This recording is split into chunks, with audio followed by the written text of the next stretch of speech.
Algumas histórias não precisam de gritos, sustos ou portas batendo para nos arrepiar. Às vezes, o verdadeiro terror está no que não é dito, nas pausas longas demais, nos silêncios que pesam mais do que qualquer palavra, em lugares que insistem em existir, mesmo quando todos já foram embora, ou na sensação incômoda de que há algo te observando, mesmo quando você acredita estar sozinho. A história que você está prestes a ouvir é assim, feita de fragmentos sutis, de memórias que resistem ao tempo, de presenças que se escondem nas rotinas mais simples. Aproveitando que você está aqui, me deixe acompanhar você, seja enquanto arruma a casa, prepara uma refeição ou só tira um tempo para si. Se puder, coloque seus fones de ouvido preferidos, prepare uma bebida quente ou aquela que te traz conforto e permita-se apenas escutar, porque agora começa o episódio de hoje.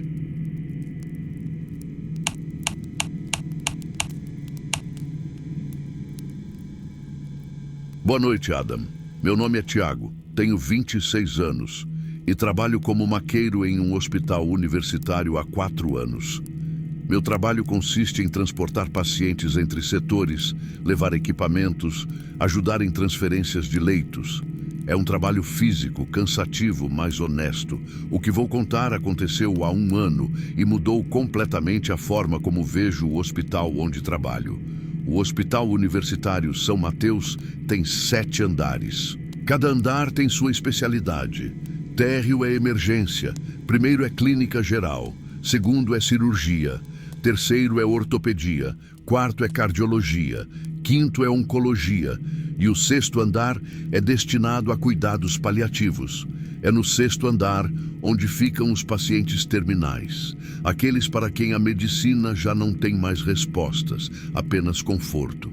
Sempre evitei aquele andar, não por preconceito, mas porque a atmosfera lá é diferente, pesada. É o andar da despedida. Durante meus primeiros 3 anos no hospital, subi ao 6º andar apenas 4 vezes. Sempre rápido, sempre durante o dia, sempre com outros funcionários. Mas em janeiro do ano passado, recebi um chamado que mudaria tudo. Era uma quinta-feira, 23h45. Eu estava no vestiário me preparando para ir embora, quando o rádio chamou. Tiago, preciso que você suba ao 6º andar. Transferência de paciente urgente para a UTI do 4º andar. Respirei fundo. 6º andar, quase meia-noite. Confirmado. Estou subindo. Peguei uma maca limpa e entrei no elevador. Apertei o botão do 6º andar. As portas se fecharam e comecei a subir. O elevador parou no 3º andar. As portas se abriram. Ninguém entrou. Esperei alguns segundos, as portas se fecharam e o elevador continuou. Parou novamente no 5º andar. Portas abriram. Corredor vazio. Portas fecharam. Quando chegou ao 6º andar, as portas abriram e um ar frio me atingiu. Mais frio do que deveria ser. O 6º andar tem ar-condicionado como todos os outros, mas aquele frio era diferente, úmido, penetrante. Empurrei a maca para fora do elevador. O corredor estava silencioso, iluminado apenas pelas luzes de emergência em modo noturno. Aquela luz amarelada e fraca que deixa tudo meio nebuloso. Olhei para o painel acima do posto de enfermagem. Quarto 608. Fundo do corredor, lado esquerdo. Comecei a caminhar, as rodas da maca fazendo um som rítmico contra o piso. O corredor parecia mais longo do que eu me lembrava. Passei pelo quarto 601, depois 602, 603. Todos com as portas fechadas, as luzes internas apagadas. Quando cheguei ao quarto 605, ouvi um som. Um gemido baixo, prolongado, vindo de um dos quartos à minha direita. Parei e olhei. Era o quarto 604. A porta estava entreaberta, uma fresta de escuridão. Tem alguém precisando de ajuda? Chamei baixo para não acordar os outros pacientes. Nenhuma resposta, apenas aquele gemido contínuo. Empurrei a porta devagar. O quarto estava escuro, mas pela luz do corredor pude ver uma cama ao centro. Havia alguém deitado, coberto até o pescoço. Senhor, o senhor está bem? Me aproximei. A figura na cama não se moveu, mas o gemido continuou. Acendi a lanterna do meu celular e iluminei. Não havia ninguém na cama, apenas um cobertor amassado, formando o contorno de um corpo, mas vazio. O gemido parou imediatamente. Senti um arrepio percorrer minha coluna. Recuei rapidamente, saí do quarto e fechei a porta. Respirei fundo. Estava cansado, minha mente estava pregando peças. Era só isso. Continuei em direção ao quarto 608. Quando passei pelo quarto 606, a porta se abriu sozinha. Não se escancarou, apenas entreabriu, como se alguém tivesse girado a maçaneta devagar e empurrado levemente. Parei novamente. Enfermagem? Tem alguém aí? Silêncio. Olhei para dentro. O quarto estava vazio. Nenhuma cama, nenhum móvel. Apenas o piso limpo e as paredes brancas. Mas no canto próximo à janela havia algo. Uma cadeira de rodas, velha, enferrujada, completamente fora de lugar em um quarto vazio e reformado. E a cadeira estava se movendo, lentamente, girando sobre o próprio eixo, como se alguém invisível estivesse sentado nela, fazendo a cadeira rodar. Fechei a porta imediatamente e corri os últimos metros até o quarto 608. Meu coração estava acelerado, as mãos suando. Bati na porta. Enfermagem, sou o maqueiro. Vim buscar o paciente para a transferência. Uma enfermeira abriu a porta. Era jovem, talvez 30 anos, com expressão cansada. Ah, que bom! O paciente está preparado. Vamos transferi-lo. Entrei no quarto. Havia um homem idoso na cama, aparentando uns 70 anos, com máscara de oxigênio, monitor cardíaco apitando regularmente. Ele estava consciente, os olhos abertos olhando para o teto. A enfermeira começou a desconectar os equipamentos e preparar a transferência. Ele vai para a UTI? Perguntei. Sim, saturação caindo, precisa de ventilação mecânica. Ajudei a transferir o paciente da cama para a maca.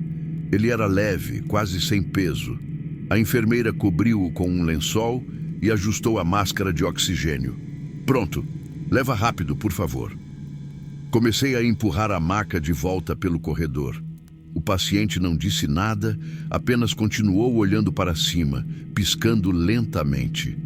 Quando passei pelo quarto 606, a porta ainda estava entreaberta. Não olhei para dentro, apenas acelerei o passo. Passei pelo 605, 604. A porta do 604 agora estava completamente aberta, escancarada. E dentro, pude ver agora com a luz do corredor que havia alguém em pé ao lado da cama. Uma figura alta, escura, imóvel. Não parei para verificar. Continuei andando rápido, quase correndo.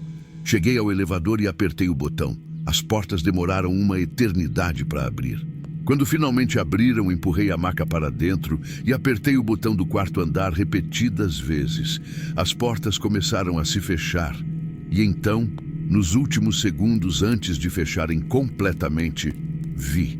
No fundo do corredor, vindo do quarto 604, várias figuras, caminhando lentamente em minha direção. 5, 6, talvez mais. Todas usando aventais hospitalares. Todas com a mesma postura curvada, a mesma caminhada arrastada. As portas se fecharam. O elevador começou a descer. Olhei para o paciente na maca. Ele estava me olhando agora, os olhos arregalados. E então ele falou, a voz abafada pela máscara.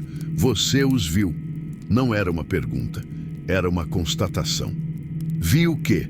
Tentei soar calmo. Os que não conseguiram partir. Eles ficam lá andando pelos corredores, entrando nos quartos, esperando. Esperando o quê? Ele fechou os olhos lentamente. Esperando companhia. O elevador chegou ao quarto andar. As portas se abriram. Havia uma equipe esperando, médicos e enfermeiros prontos para receber o paciente. Transferimos ele rapidamente para a UTI. Quando a equipe o levou, fiquei ali parado no corredor, tentando processar o que tinha acontecido. Uma das enfermeiras me perguntou se estava tudo bem. Disse que sim, apenas cansado. Ela assentiu e voltou ao trabalho. Desci ao térreo e fui embora. Não comentei com ninguém o que tinha visto. Nos dias seguintes, evitei qualquer chamado que envolvesse o sexto andar. Sempre inventava desculpas. Estava ocupado, outro maqueiro estava mais próximo, qualquer coisa. Mas 3 semanas depois, recebi um chamado que não pude recusar. Era do supervisor, ordem direta. Tiago, sexto andar, quarto 612. Paciente faleceu.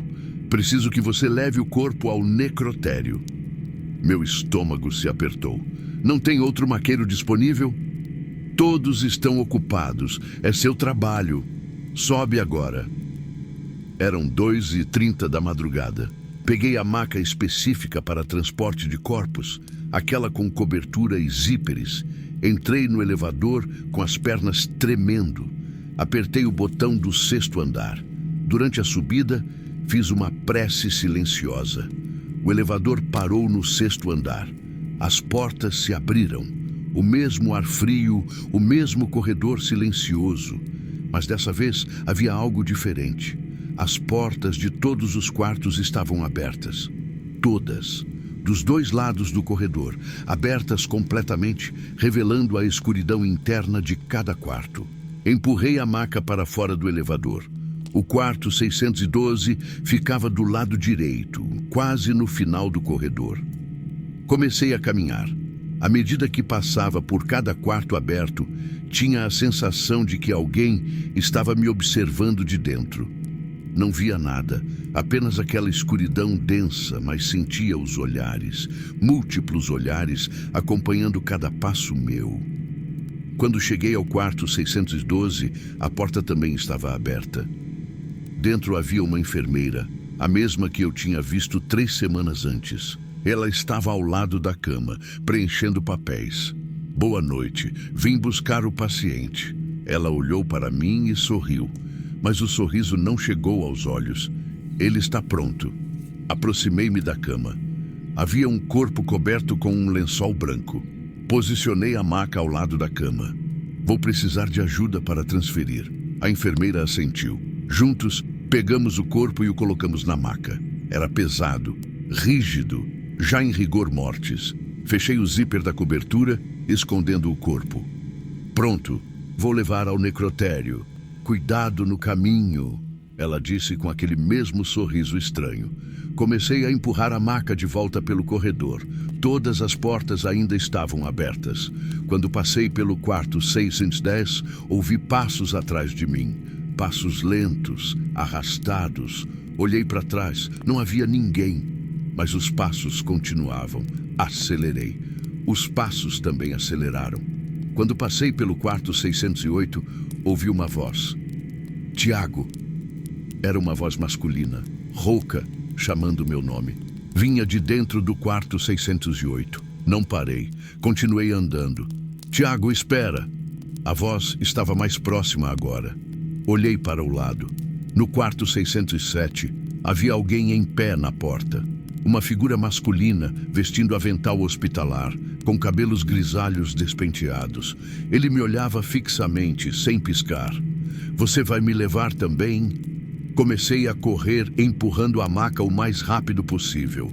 Ouvi portas se fechando atrás de mim, uma após a outra, como dominós. Bang, bang, bang. Cheguei ao elevador e apertei o botão freneticamente. As portas se abriram imediatamente, como se estivessem me esperando. Entrei e apertei o botão do subsolo, onde ficava o necrotério. As portas começaram a se fechar, mas então uma mão pálida se enfiou entre as portas, forçando-as a abrir novamente. Uma figura entrou no elevador comigo. Era o mesmo homem de cabelos grisalhos. Ele ficou no canto oposto da maca, olhando para mim.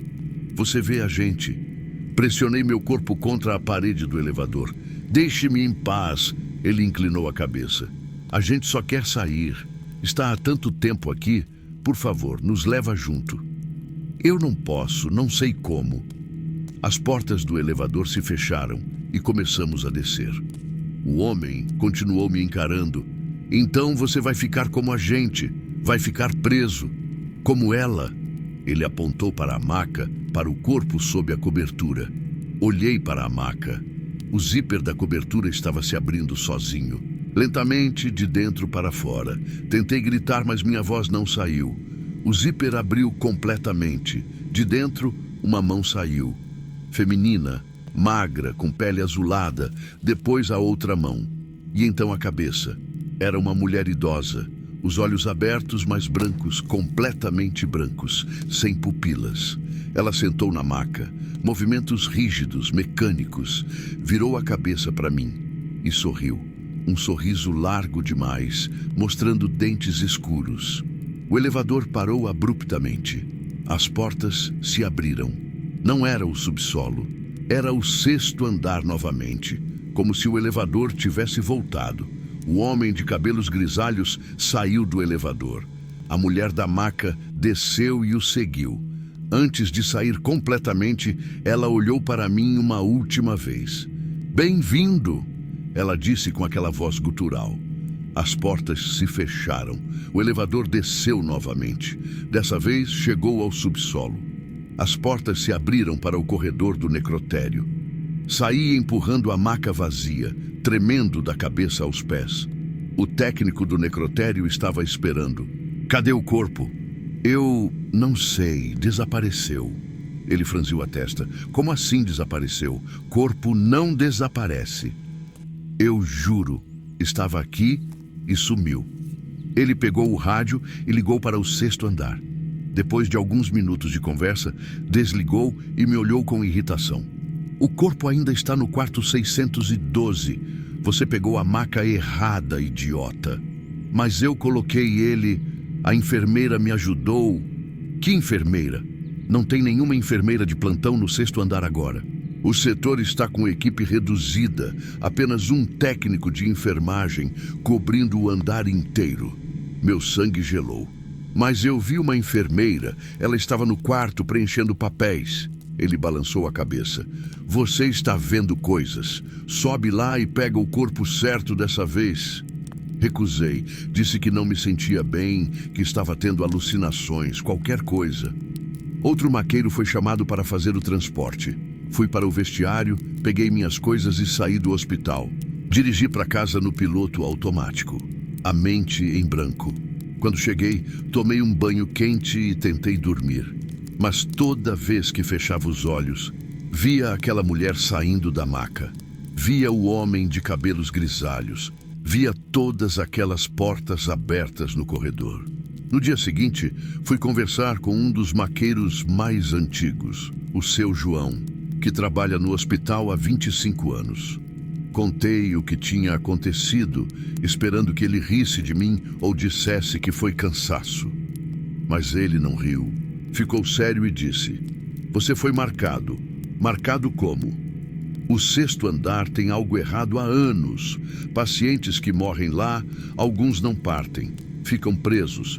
E quando alguém vivo consegue vê-los, eles tentam usar essa pessoa como ponte, para sair, para se manifestar mais. Você viu eles, então agora eles sabem que você pode vê-los e vão continuar tentando entrar em contato." "O que eu faço?" Seu João suspirou. "Nunca mais suba ao 6º andar sozinho. E se precisar subir, leve um crucifixo, uma oração, algo que te proteja, porque agora você faz parte da lista deles." Desde aquele dia, recusei qualquer chamado para o 6º andar. Pedi transferência para o turno diurno, onde há mais movimento, mais gente. Mas mesmo assim, às vezes quando estou no elevador sozinho, ele sobe até o 6º andar sem que eu aperte o botão.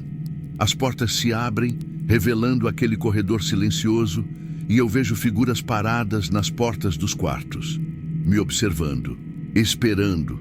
Aperto o botão de fechar freneticamente até as portas se fecharem, mas sei que é questão de tempo. Uma hora vou ser obrigado a subir novamente. E quando isso acontecer, tenho medo de que dessa vez eu não consiga descer. Que as portas do elevador se abram no 6º andar e eu saia, caminhando em direção a um dos quartos. E fique lá, para sempre, andando pelos corredores, esperando o próximo que conseguir nos ver. Porque o sexto andar não é apenas um andar de cuidados paliativos. É um purgatório. Um lugar onde as almas ficam presas entre a vida e a morte. E agora eu sei que existe. E pior, eles sabem que eu sei. Antes de seguirmos para o próximo relato, aproveita para confirmar se você já me segue aqui no canal e se o sininho está ativado. Assim, você não perde nenhuma história. Obrigado por estar comigo até aqui. Agora, vamos continuar. Meu nome é Larissa, tenho 35 anos e sou médica anestesista há 10 anos. Trabalho em um hospital particular de grande porte, onde faço anestesias em cirurgias de todas as especialidades. É um trabalho que exige precisão, concentração e calma absoluta. Um erro meu pode custar a vida do paciente. O que vou contar aconteceu há 6 meses e me fez questionar se alguns lugares guardam memórias que influenciam o presente. O Hospital Santa Teresa tem 8 salas cirúrgicas. São salas modernas, equipadas com tecnologia de ponta, equipes treinadas, tudo funcionando perfeitamente. Mas há uma sala que nenhum cirurgião gosta de usar, a Sala 7. Oficialmente, não há nada de errado com ela. Equipamentos funcionam bem, limpeza impecável, mesma estrutura das outras. Mas estatisticamente, a Sala 7 tem a maior taxa de complicações intraoperatórias do hospital. Nada grave o suficiente para investigações formais, mas pacientes com reações adversas inesperadas, sangramentos difíceis de controlar, paradas cardíacas súbitas. A administração atribui a coincidência estatística, mas todos que trabalham no centro cirúrgico sabem, há algo errado com aquela sala. Nos meus 10 anos de carreira, entrei na Sala 7 talvez umas 15 vezes. Sempre saí com a sensação de que algo estava observando, julgando cada movimento meu. Mas em agosto do ano passado, tive uma experiência que ultrapassou qualquer desconforto anterior. Era uma segunda-feira, 14 horas. Uma cirurgia de vesícula estava programada na Sala 5. Cheguei cedo, preparei meus equipamentos, revisei o prontuário do paciente. Tudo normal até que 30 minutos antes da cirurgia, a coordenação avisou que a Sala 5 teve problema no sistema de ar-condicionado. Precisávamos mudar para outra sala. A única disponível era a Sala 7. Senti um aperto no estômago, mas não podia recusar. A equipe cirúrgica também ficou visivelmente desconfortável. O Dr. Henrique, cirurgião geral que eu conhecia há anos, o residente Marcos, a instrumentadora Paula e a circulante Beatriz. Todos trocaram olhares ao ouvir que seria na Sala 7.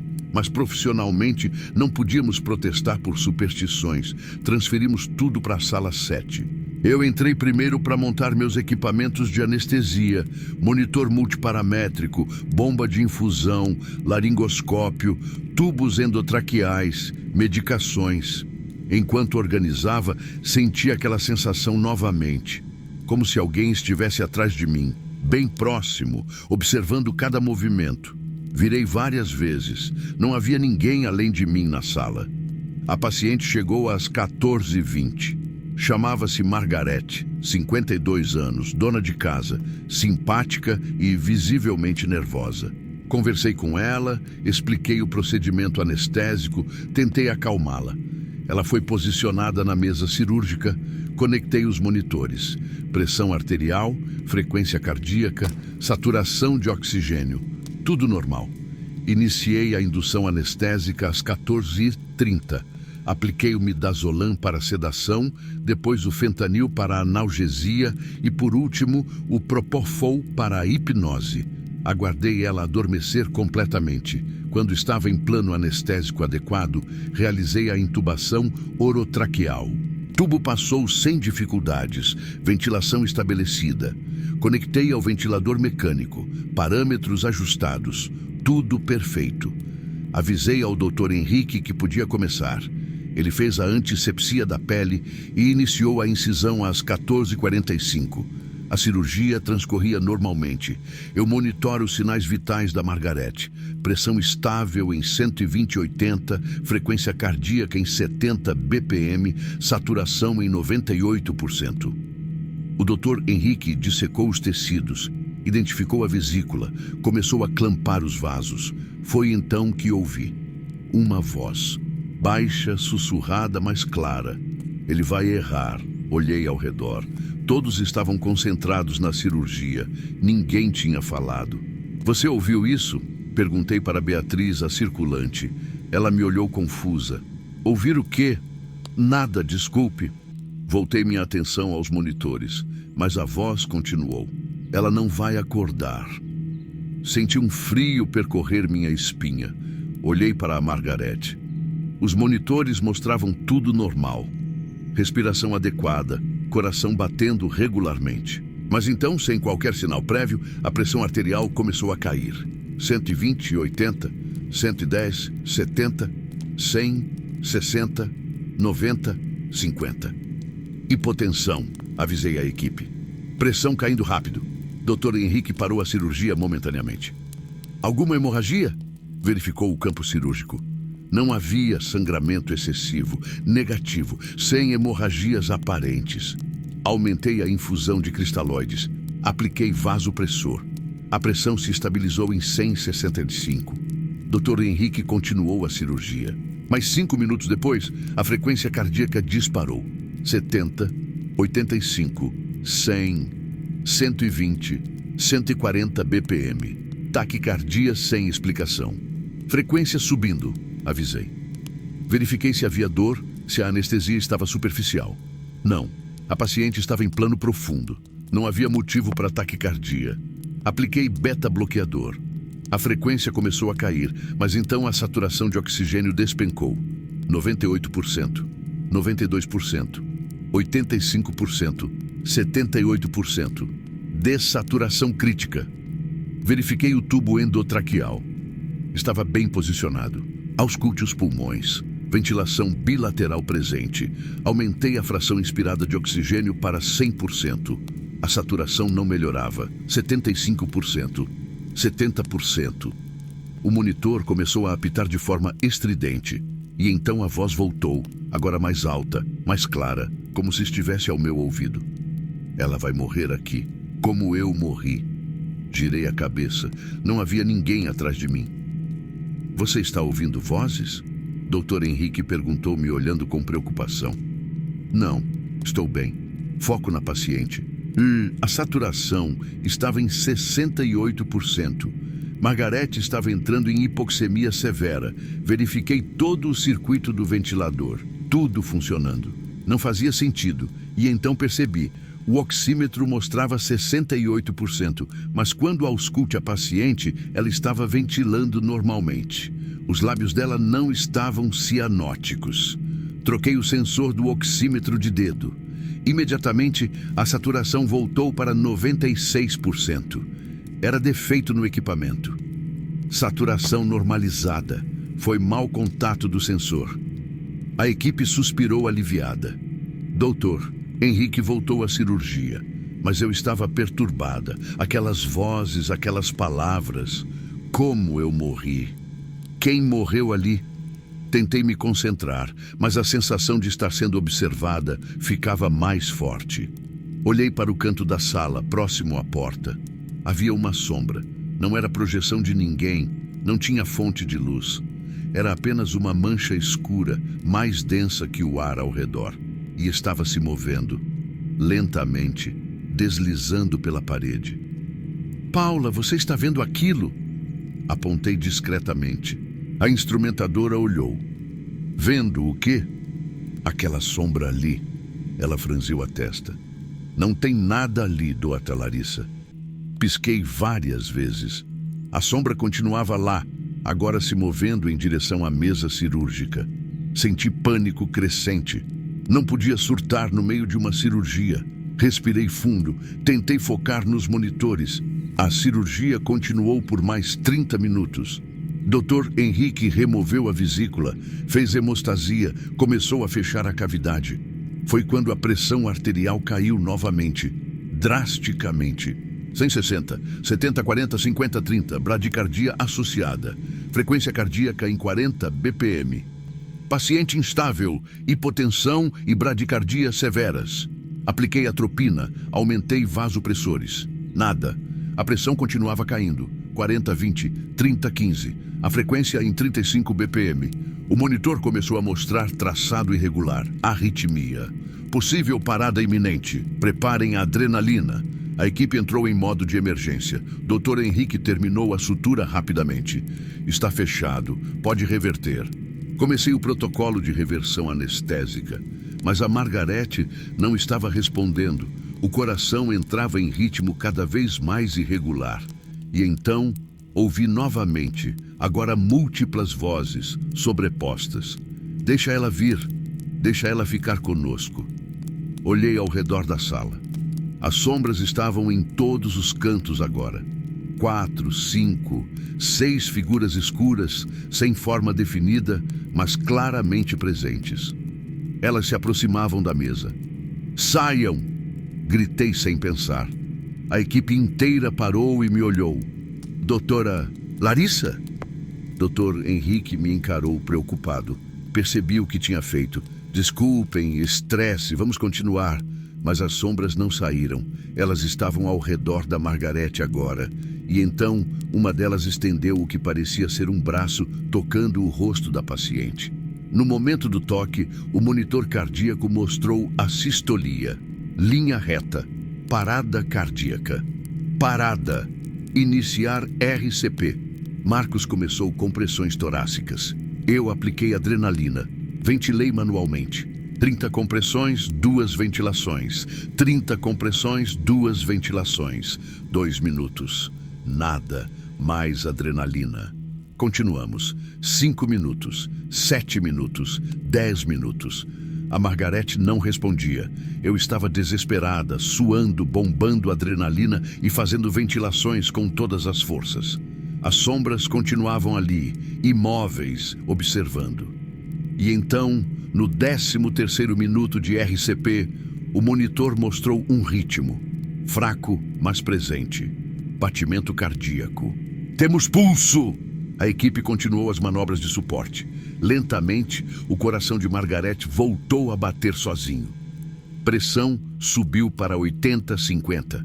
Frequência em 65 BPM. Saturação em 90%. Ela estava voltando. Olhei para os cantos da sala. As sombras tinham desaparecido. Transferimos a Margarete para a UTI ainda entubada, sedada. Ela precisaria de cuidados intensivos. Saí da sala 7 tremendo, as pernas fracas. Dr. Henrique me chamou no corredor. O que aconteceu lá dentro? Não sei. Nunca tive uma cirurgia tão complicada sem explicação. Você gritou para alguém sair. Quem você estava vendo? Hesitei. Não podia contar que vi sombras, que ouvi vozes. Ele pensaria que estava tendo um colapso nervoso. Foi estresse. Não dormi bem ontem. Ele não pareceu convencido, mas acenou e foi embora. Fui até a sala de descanso e sentei, colocando a cabeça entre as mãos. O que tinha acontecido era impossível. Sombras não podem causar parada cardíaca. Vozes não aparecem do nada. Mas eu tinha visto, tinha ouvido. E Margarete quase morreu. Decidi investigar. Fui até o arquivo do centro cirúrgico e pedi os registros de complicações da sala 7. Encontrei 23 casos nos últimos 5 anos. Hemorragias inexplicáveis, paradas cardíacas súbitas, reações anafiláticas sem alérgeno identificado. E encontrei algo mais. Em 2018, uma paciente chamada Sofia Mendes faleceu na sala 7 durante uma cirurgia de apendicite. Causa da morte. Parada cardíaca por reação anafilática à anestesia. Mas não havia histórico de alergia no prontuário dela. Procurei mais informações sobre Sofia. Encontrei o relatório de investigação do óbito. A anestesista responsável alegou ter seguido todos os protocolos, mas houve falha no monitoramento. Sofia teve a reação e, quando perceberam, já era tarde. A família processou o hospital. O caso foi encerrado com acordo financeiro. A anestesista foi afastada e nunca mais trabalhou na área. Encontrei o nome dela, Doutora Helena Correia. Procurei por ela online. Não havia nada recente, mas encontrei uma notícia de jornal de 2019. Doutora Helena Correia, 38 anos, foi encontrada morta em seu apartamento. Suicídio. Deixou uma carta dizendo que não conseguia superar a culpa pela morte de Sofia, que ouvia a voz dela todas as noites pedindo ajuda. Sentiu um peso no peito. Sofia morreu na sala 7. Helena morreu atormentada pela culpa. E agora, algo na sala 7 continuava agindo, causando complicações, como se quisesse repetir aquela tragédia.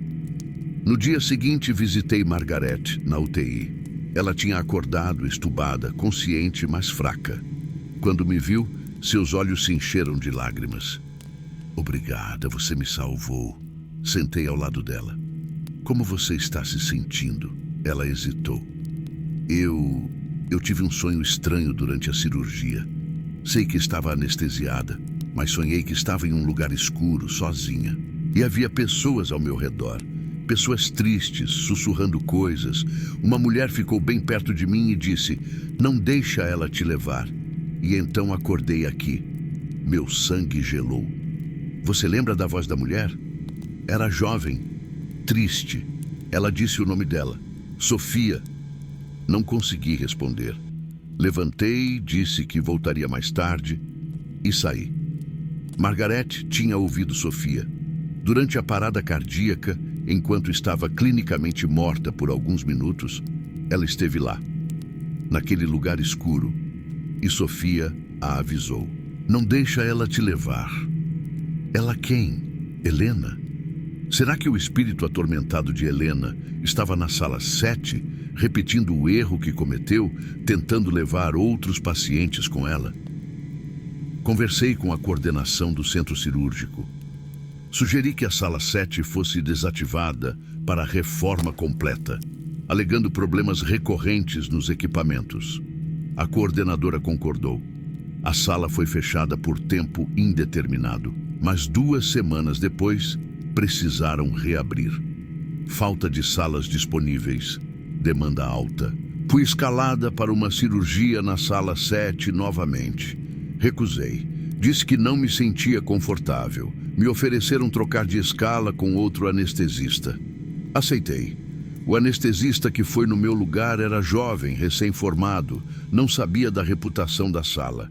A cirurgia era uma histerectomia, paciente de 60 anos. Tudo transcorreu bem por 1 hora. Então a paciente teve uma parada cardíaca súbita, sem sinais prévios. O anestesista fez todos os procedimentos corretos. A paciente sobreviveu, mas ficou com sequelas neurológicas por falta de oxigenação cerebral prolongada. O anestesista ficou destruído. Ele não entendeu o que tinha errado. Eu sabia. Não foi ele. Foi a sala. Foi Helena. Ou Sofia. Ou algo mais antigo que habitava aquele espaço. No mês seguinte, me reuni com outros médicos e enfermeiros que trabalhavam no centro cirúrgico há anos. Contei minha experiência. Alguns riram, outros ficaram calados. Mas 3 pessoas me procuraram depois, em particular. Todas tinham visto ou ouvido coisas estranhas na sala 7. Uma instrumentadora viu a sombra de uma mulher refletida no foco cirúrgico, mas quando olhou, não havia ninguém. Um cirurgião ouviu alguém chorando durante uma operação, vindo de dentro da sala, mas todos presentes negaram ter ouvido. E uma circulante sentiu alguém tocar seu ombro no meio de uma cirurgia quando estava sozinha do lado de fora da campo estéril. Todos esses relatos envolviam a sala 7. Decidimos informalmente evitar aquela sala ao máximo. Sempre que possível, usamos qualquer outra. Mas o hospital não pode manter uma sala fechada permanentemente. Ela continua sendo usada e as complicações continuam acontecendo. Não todas as cirurgias, mas frequentemente o suficiente para que as estatísticas sejam impossíveis de ignorar.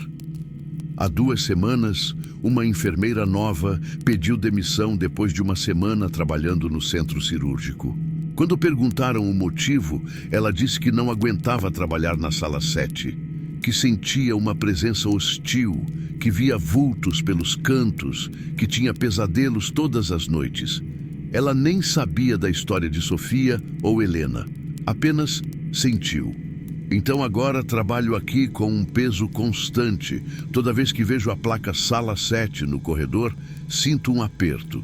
E toda vez que sou escalada para lá, invento qualquer desculpa para trocar.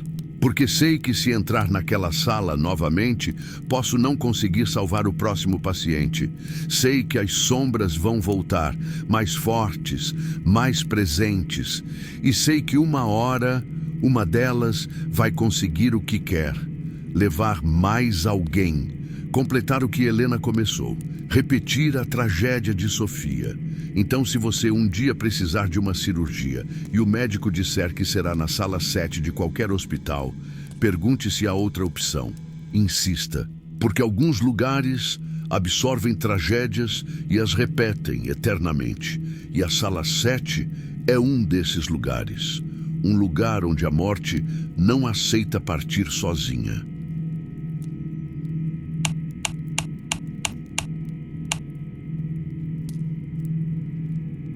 Meu nome é Daniel, tenho 31 anos e sou farmacêutico hospitalar há 7 anos. Trabalho na farmácia central de um hospital filantrópico de médio porte, responsável por dispensar medicações, preparar soluções intravenosas, controlar estoque e garantir a segurança medicamentosa dos pacientes. É um trabalho minucioso que não permite erros. Um medicamento errado ou uma dose errada pode ser fatal. A farmácia hospitalar onde trabalho fica no térreo, próxima ao pronto-socorro. Funciona 24 horas, mas o turno noturno é mais tranquilo. Geralmente há apenas um farmacêutico e um auxiliar de plantão das 22 horas às 7 horas. O que vou contar aconteceu há 4 meses, em um plantão que deveria ser como qualquer outro, mas que se transformou em algo que ainda me faz questionar minha sanidade. Era uma terça-feira de julho, véspera de feriado. O hospital estava com um movimento reduzido. Cheguei às 22 para assumir o plantão noturno. A auxiliar que faria o turno comigo era a Júlia, uma moça de 24 anos, eficiente e comunicativa. Recebemos o plantão da equipe diurna, conferimos pendências, organizamos as prescrições que precisavam ser aviadas durante a noite. Tudo rotineiro. Por volta das 23h30, Júlia foi para a sala de manipulação preparar soros com medicamentos que seriam enviados às enfermarias. Fiquei sozinho no balcão de dispensação, revisando receitas. O telefone tocou. Era um dos enfermeiros da UTI solicitando morfina para um paciente com dor intensa. Anotei os dados, separei a medicação, registrei no sistema. Enquanto preenchia o formulário de controle de psicotrópicos, ouvi um barulho vindo do fundo da farmácia. Um som metálico, como se algo tivesse caído. "Júlia, tudo bem aí?" Chamei. Não houve resposta. Levantei e fui até a sala de manipulação. Júlia estava focada preparando os soros, com fones de ouvido. Ela não tinha derrubado nada. "Você ouviu algum barulho?" Ela tirou um dos fones. "Que barulho?" Pareceu que algo caiu lá no almoxarifado. Ela balançou a cabeça. "Não ouvi nada. Quer que eu vá ver?" "Não, continua aí, eu verifico." Caminhei até o almoxarifado, uma sala nos fundos da farmácia onde guardamos o estoque de medicamentos. Acendi a luz. Tudo parecia em ordem. Prateleiras organizadas, caixas empilhadas, nada fora do lugar.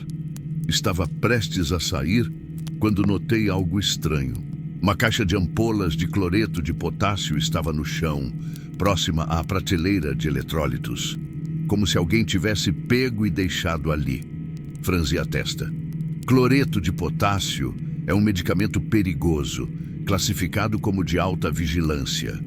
Pode causar parada cardíaca se administrado errado. Nunca deixamos caixas no chão.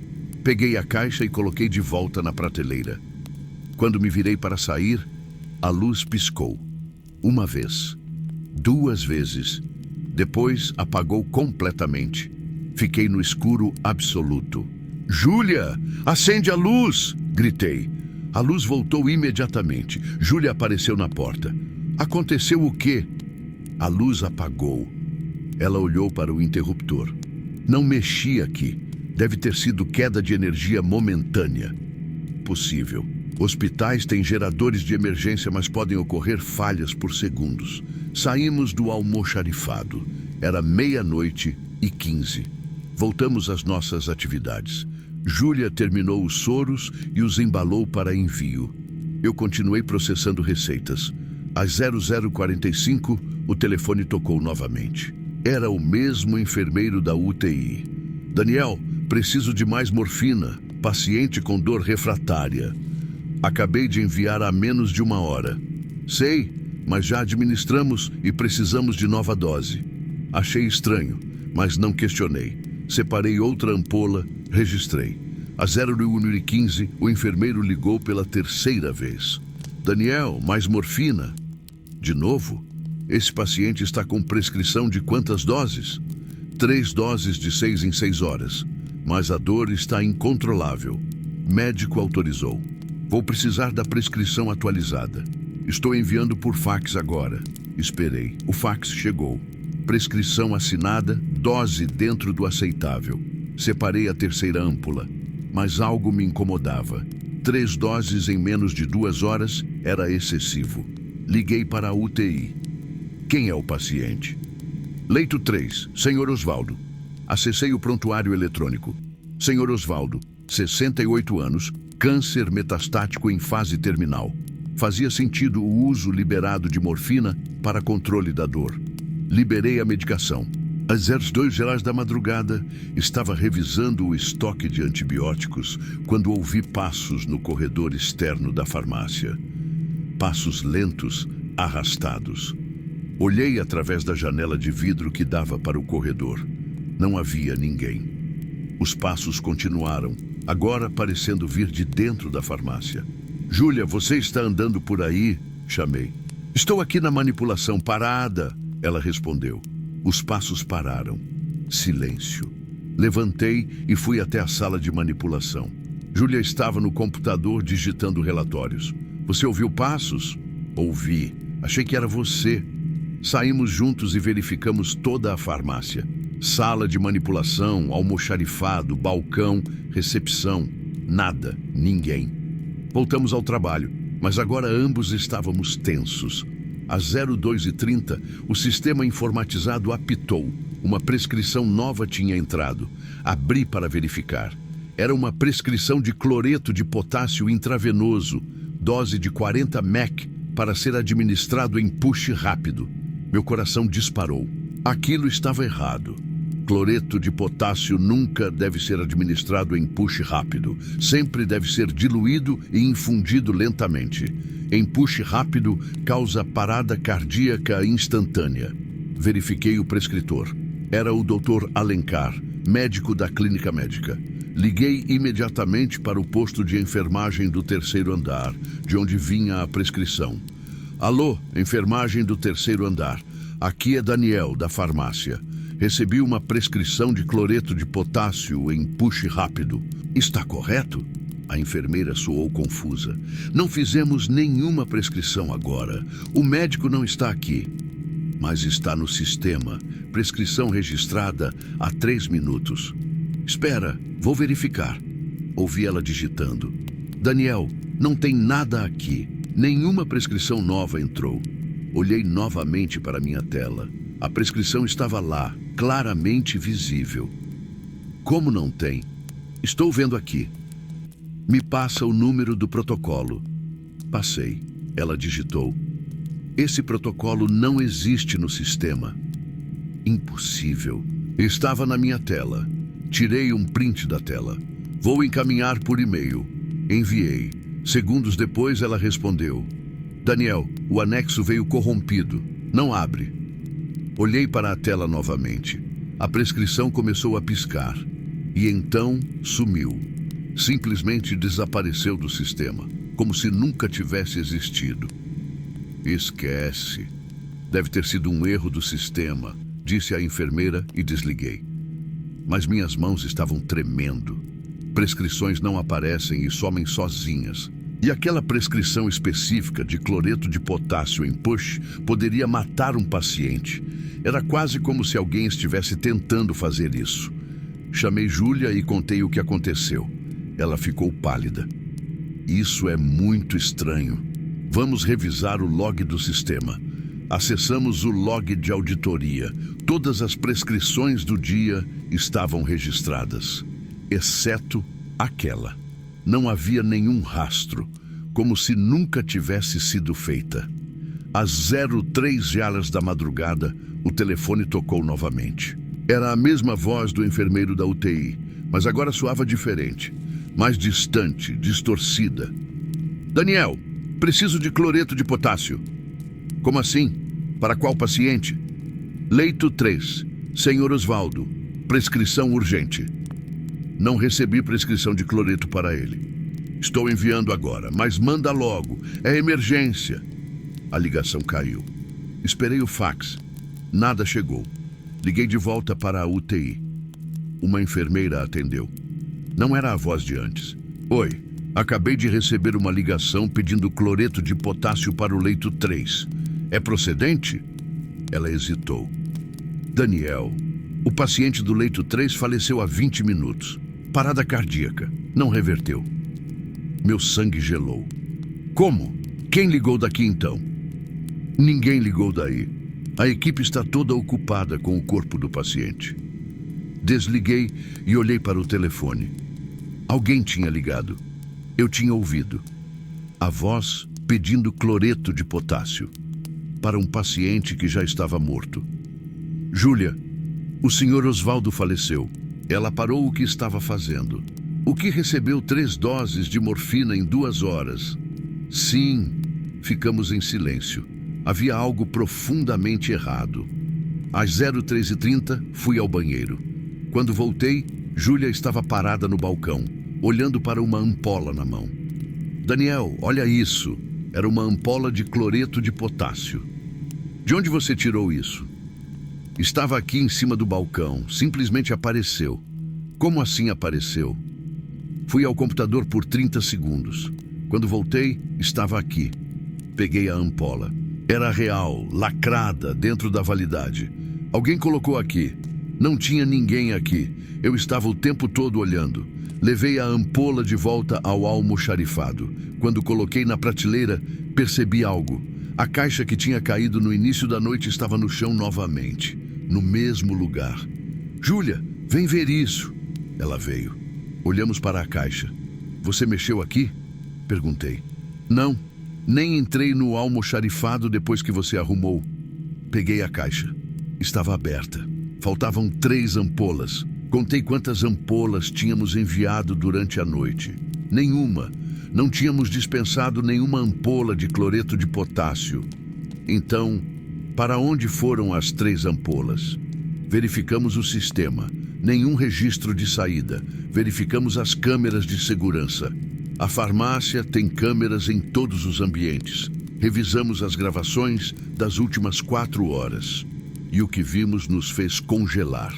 Às 00:05, a câmera do almoxarifado mostrou a caixa caindo sozinha da prateleira. Ninguém estava próximo. Ela simplesmente caiu. Às 01:47, a câmera do balcão mostrou a ampola de cloreto aparecendo sobre o balcão. Não foi colocada por ninguém.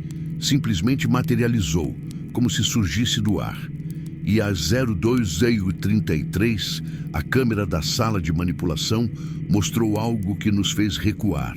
Uma figura, translúcida, indefinida, mas claramente humanoide. Ela atravessou a sala, passou pela mesa de manipulação e desapareceu na parede. O que é isso? Júlia sussurrou, a voz tremendo. Não sei. Continuamos assistindo. Às 02:58, a mesma figura apareceu novamente, dessa vez no almoxarifado. Ela se aproximou da prateleira de cloreto de potássio, estendeu o que parecia ser uma mão e 3 ampolas caíram. A figura então desapareceu. Júlia estava à beira do pânico. Tem um fantasma na farmácia. Vamos nos acalmar. Pode ser um defeito nas câmeras. Defeito que mostra a mesma figura 3 vezes? Que mostra objetos caindo sozinhos? Ela tinha razão. Aquilo não era defeito. Era algo paranormal. E estava focado em cloreto de potássio. Por quê? Decidi pesquisar. Entrei no sistema de prontuários antigos e procurei por óbitos relacionados a cloreto de potássio. Encontrei 6 casos nos últimos 10 anos. Todos em UTI. Todos pacientes críticos. Causas naturais. Paradas cardíacas esperadas. Mas então encontrei um caso diferente. 3 anos atrás, uma paciente chamada Rita Silva, 45 anos, faleceu na clínica médica. Causa: parada cardíaca por administração acidental de cloreto de potássio em push rápido. Erro de administração. A enfermeira responsável alegou ter recebido a medicação já preparada da farmácia, pronta para administração rápida. Mas o farmacêutico de plantão naquela noite negou ter enviado daquela forma. Alegou ter enviado diluído, como protocolo. Uma investigação foi aberta, sem conclusão definitiva. A enfermeira foi afastada. O farmacêutico foi transferido. Procurei mais sobre Rita Silva. Encontrei que ela tinha 2 filhos pequenos. Era professora. Sua morte foi classificada como iatrogenia, erro médico. A família processou o hospital. Acordo extrajudicial. Caso encerrado. Mostrei a Júlia. Acho que é ela. Rita. Ela morreu por erro com cloreto de potássio e agora está tentando fazer o quê? Avisar? Vingar? Júlia leu o prontuário. Ou talvez ela está tentando impedir que outros morram do mesmo jeito. Por isso as ampolas aparecem, as prescrições erradas surgem. Ela está mostrando o perigo. Fazia sentido. Mas como ajudar um espírito? Às 04 horas da madrugada, decidimos tentar algo. Fomos até o almoxarifado, onde a figura tinha aparecido mais vezes. Júlia, que era católica, fez uma oração. Rita, se você está aqui, queremos ajudar. Queremos que você encontre paz. Não foi sua culpa. E vamos garantir que outros não sofram o mesmo. Silêncio. Nada aconteceu. Esperamos 5 minutos. Nada. Estávamos prestes a desistir quando a luz piscou 3 vezes. E então, todas as caixas de cloreto de potássio na prateleira caíram ao mesmo tempo. Júlia gritou. Eu recuei. As ampolas rolaram pelo chão, intactas, mas espalhadas. E no meio das ampolas, escrito com poeira no chão, uma palavra. Cuidado. Saímos do almoxarifado imediatamente. Trancamos a porta. Passamos o resto da madrugada no balcão, sem entrar em nenhuma sala, sem atender o telefone a menos que fosse estritamente necessário. Às 06, a equipe do dia chegou. Contamos o que aconteceu. A farmacêutica-chefe ouviu com ceticismo, mas quando mostramos as gravações, ela ficou sem palavras. Vou reportar à administração. Por enquanto, vamos reforçar os protocolos de segurança com cloreto. Nos dias seguintes, a farmácia foi limpa por um padre. Benzimento, orações, água benta, não sei se funcionou. As ocorrências pararam por algumas semanas, mas no mês passado voltaram. Ampolas caindo, prescrições estranhas surgindo no sistema, figuras nas câmeras. Sempre relacionado a cloreto de potássio. A administração está considerando remover completamente o cloreto da farmácia central, deixando apenas em dispensadores automáticos na UTI. Mas eu sei que não vai resolver, porque Rita não está presa à farmácia. Ela está presa ao hospital, ao lugar onde morreu, e vai continuar tentando avisar, de qualquer forma que puder, sobre o perigo daquele medicamento. Desde aquela noite, nunca mais fiz plantão sozinho. Sempre peço para ter pelo menos 2 auxiliares comigo. E sempre que preciso dispensar cloreto de potássio, verifico 3 vezes. Dose, via de administração, velocidade de infusão. Porque sei que um erro pode ser fatal. E sei que Rita está observando. esperando para ver se vamos cometer o mesmo erro que a matou. E se cometermos, talvez ela não apenas avise, talvez ela impeça, de qualquer forma necessária, porque os mortos não esquecem e alguns não perdoam.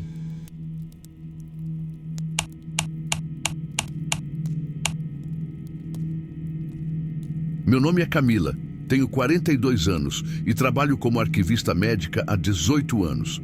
Meu trabalho consiste em organizar, catalogar e preservar prontuários de pacientes, exames, laudos e toda a documentação médica de um hospital.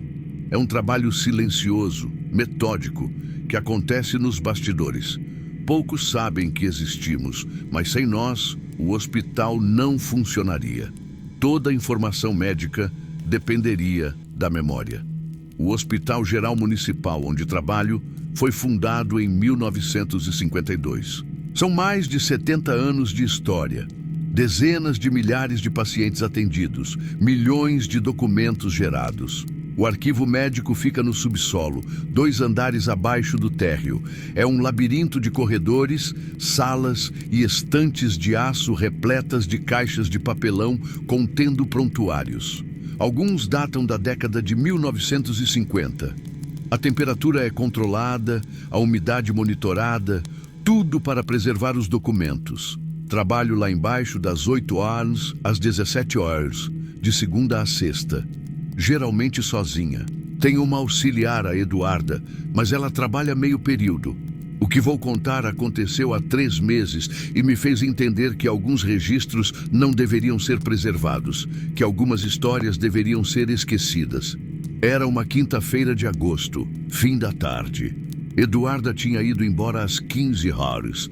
Eram 16h30 e eu estava terminando de catalogar uma remessa de prontuários antigos que tinham sido encontrados em um depósito externo durante uma reforma. Eram caixas empoeiradas, algumas com mofo, contendo documentos dos anos 60 e 70. Meu trabalho era avaliar o estado de conservação, digitalizar os que estavam legíveis e descartar os irrecuperáveis. Estava abrindo a 10ª caixa quando encontrei algo diferente. Não era um prontuário comum. Era uma pasta preta, grossa, fechada com elástico. Na capa, escrito à mão com caneta preta: Projeto Renascer, 1974-1978, confidencial. Franzi a testa. Nunca tinha visto aquele tipo de documento no arquivo. Abri a pasta. Dentro havia fichas de pacientes, mas não eram fichas normais. Eram formulários manuscritos, com informações estranhas. Nome do paciente, idade, diagnóstico. Mas também havia campos como protocolo experimental aplicado, reação esperada versus reação observada. Continuidade do projeto. Comecei a ler as fichas. A primeira era de um paciente chamado João Ferreira, 34 anos, diagnóstico de tuberculose avançada. Protocolo experimental, medicamento XR47, dose tripla do padrão. Reação observada. Melhora inicial, seguida de hemorragia pulmonar aguda. Óbito em 12 dias.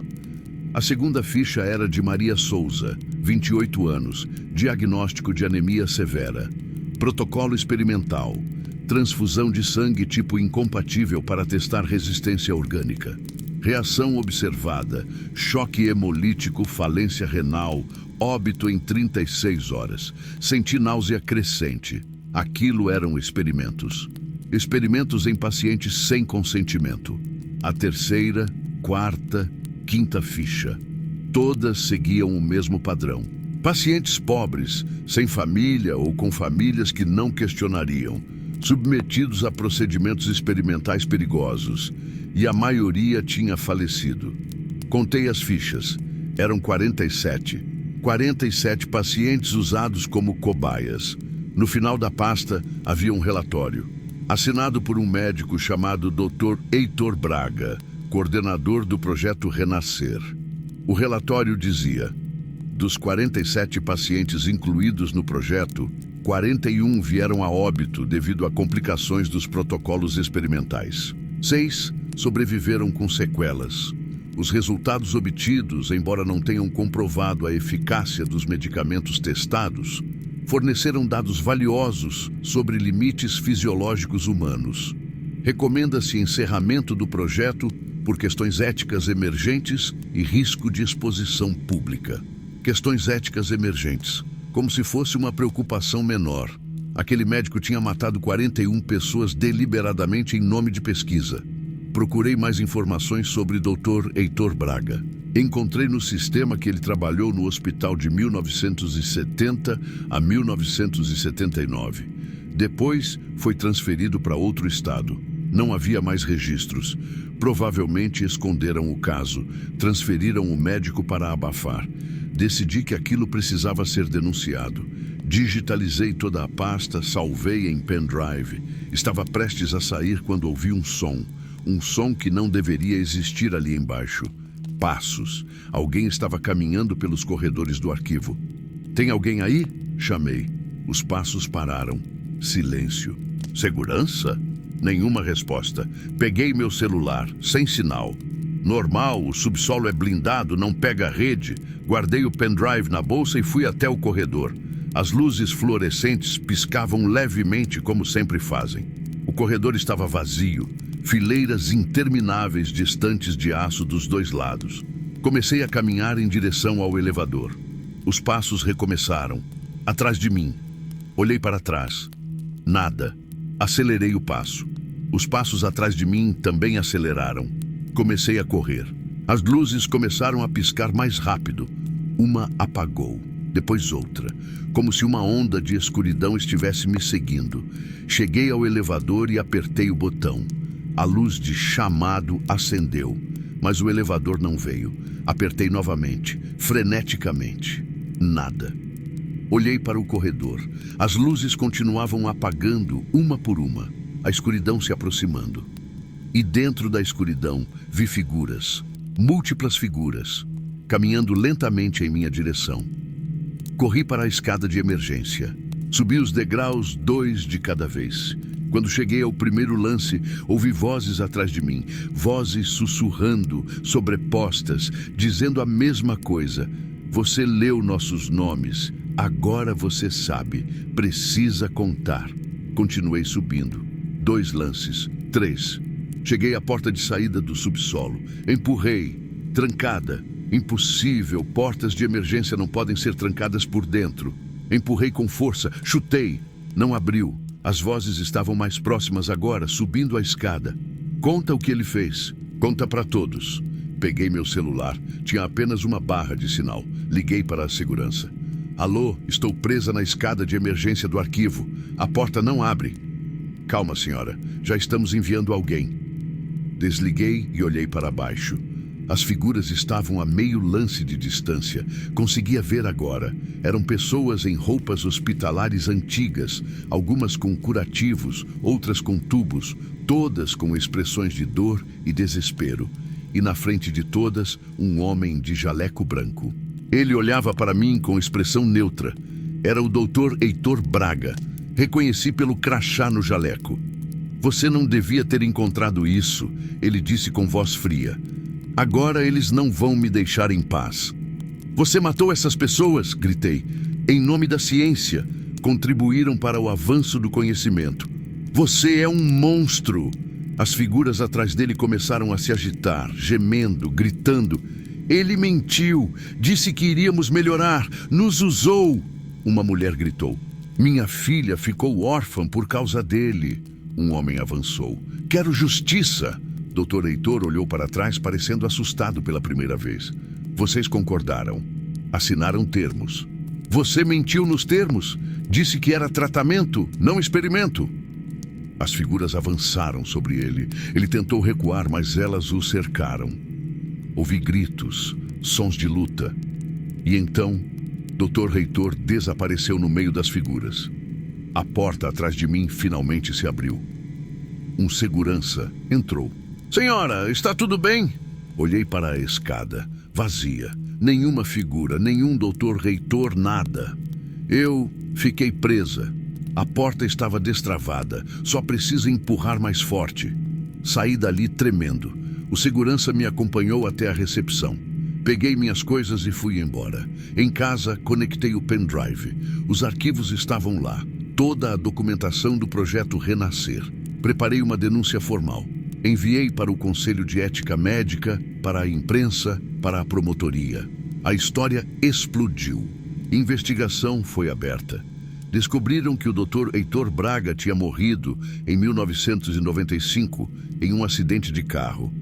Mas antes disso, tinha sido investigado em outro estado por práticas questionáveis. Nunca foi punido oficialmente. A investigação sobre o projeto Renascer concluiu que os experimentos realmente aconteceram, que houve encobrimento institucional. O hospital emitiu pedido público de desculpas. Localizaram alguns dos 6 sobreviventes. Ofereceram indenização. Mas 41 pessoas tinham morrido. E suas famílias nunca souberam a verdade, até agora. Depois da denúncia, voltei ao arquivo apenas uma vez. Precisava recuperar alguns documentos. Desci ao subsolo com receio. Fui até o local onde tinha encontrado a pasta preta. A caixa ainda estava lá, mas vazia. A pasta tinha sumido.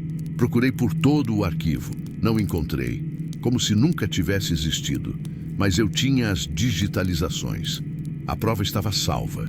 Quando estava saindo, passei pela seção de prontuários dos anos 70. E em uma das estantes, vi algo que me fez parar. 47 prontuários, organizados em sequência, todos os nomes que eu tinha lido na pasta. João Ferreira, Maria Souza, todos eles. Os prontuários estavam perfeitamente alinhados, como se alguém os tivesse colocado ali de propósito, para serem encontrados, para serem lembrados. Peguei um dos prontuários, abri. A última anotação médica dizia: paciente faleceu às 03h17. Causa: complicações do tratamento experimental. Família não foi informada dos detalhes. Fechei o prontuário com os olhos marejados. Aquelas pessoas tinham sofrido, morrido e foram esquecidas. Mas agora suas histórias estavam sendo contadas e talvez finalmente conseguissem descansar. Desde aquele dia, não voltei mais ao arquivo. Pedi transferência para o setor administrativo. Outro arquivista assumiu meu lugar, mas ele me ligou há 2 semanas. Disse que às vezes, quando está sozinho lá embaixo, ouve vozes. Vozes de pessoas agradecendo, dizendo que finalmente foram ouvidas. E ele jura que em uma noite, quando estava catalogando documentos, viu uma figura em jaleco branco no fim do corredor.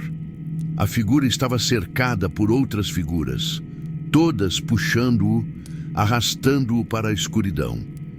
E quando ele piscou, todas tinham desaparecido. Eu acredito nele, porque sei que o Dr. Heitor Braga não conseguiu partir. Está preso lá embaixo, no arquivo, sendo eternamente julgado e punido pelas vidas que tirou. Um purgatório de papel e tinta, onde os mortos mantêm viva a memória de seus próprios sofrimentos e o obrigam a reviver, todas as noites, o que fez. Porque os registros médicos não guardam apenas informações, guardam histórias, dores, injustiças. E algumas dessas histórias não aceitam ser arquivadas e esquecidas. Elas exigem ser contadas, exigem justiça. E quando alguém finalmente as encontra, as lê, as traz à luz, os espíritos presos naqueles documentos podem finalmente se manifestar. Podem finalmente cobrar. Então, se você um dia precisar entrar em um arquivo médico antigo, em um subsolo esquecido, e encontrar documentos que deveriam ter permanecido perdidos, saiba, você não os encontrou por acaso. Eles querem ser encontrados, querem que você saiba, querem que você conte. E se você fizer isso, eles serão gratos. Mas se você tentar esconder novamente, tentar enterrar a verdade como fizeram antes, eles não vão permitir. Porque os mortos têm paciência eterna. E justiça, mesmo que tardia, sempre chega. Bem, amigos, Esses foram os 4 relatos de terror em hospitais de hoje. Qual relato te impactou mais? Foi o maqueiro e o 6º andar? A anestesista e a sala 7? O farmacêutico e o espírito de Rita? Ou a arquivista e o projeto Renascer? Deixa sua opinião nos comentários. Quero agradecer de coração a todos que assistiram até o final. Vocês são incríveis e fazem esse trabalho valer a pena. Lanço vídeos novos toda semana, sempre às 21 horas. Se você gostou desse conteúdo, compartilhe com aquele amigo que curte histórias de terror. Se tem alguma história real para contar, alguma experiência em hospitais ou outros lugares, deixa nos comentários. Quem sabe sua história não é a próxima que conto aqui. Agora na tela, estou deixando outros 2 vídeos que você vai gostar. Histórias igualmente perturbadoras que vão fazer você questionar o que realmente acontece quando as luzes se apagam. Um abraço e nos vemos no próximo relato.